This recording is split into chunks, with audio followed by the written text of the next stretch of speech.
మనం ట్రాన్స్ఫర్ చెప్పినట్టు మళ్ళీ ఓటు మిస్ అవ్వకుండా పక్కాగా ఓటర్ లిస్టులో ఎన్రోల్ అయ్యే విధంగా మనం బాధ్యత తీసుకోవాల్సిన అవసరం కూడా ఉంది. అది కాకుండా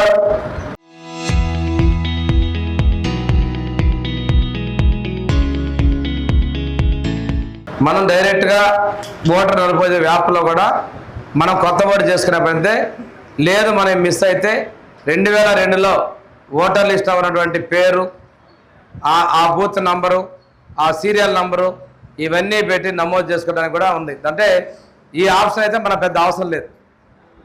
ఎక్కువ మందికి ఓటర్ లిస్టులో ఉన్నాయి. ఆ రోజు ఉన్నటువంటి చనిపోయినప్పుడు లేదా మధ్యలో కొత్తగా కోడలు వచ్చినప్పుడు వాళ్ళ ఓటుని ఆటోమేటిక్గా చాలా వరకు మ్యాపింగ్ చేశారు. ఈ మ్యాపింగ్ని వెరిఫికేషన్ మీరు చేయండి. ఈరోజు నేను ఇంకా మ్యాపింగ్ అని ఓటర్ లిస్ట్ మీకు ఇస్తున్నా, ఎంత పర్సెంట్ కాలేదో మీకు ఇస్తున్నాను. ఇవన్నీ మీ బిఎల్ఓతో అంటే వాళ్ళు ప్రాసెస్ చేస్తున్నారు.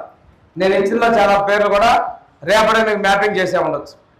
కాదు ఇక్కడ నేను ఇంకొకటి మనం మ్యాపింగ్ చేయండి, అత్యుత్సాహంతో వేరే వాళ్ళ కొంచెం మీరు బాగుందని చెప్తున్నాను.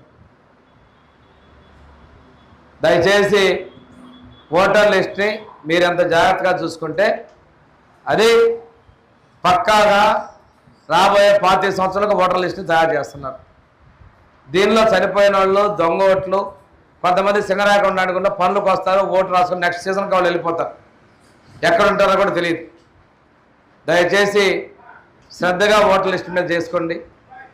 వీలైనంత వరకు వాళ్ళకి ఆధార్ కావచ్చు, 2002లో వాళ్ళ తల్లిదండ్రుల ఓటు ఉంటే వాళ్ళకి ఇక్కడే మాకు బూత్ ఉందని చెప్పి మనం మ్యాండేట్గా చేసుకున్నట్టు రైట్ ఉంది.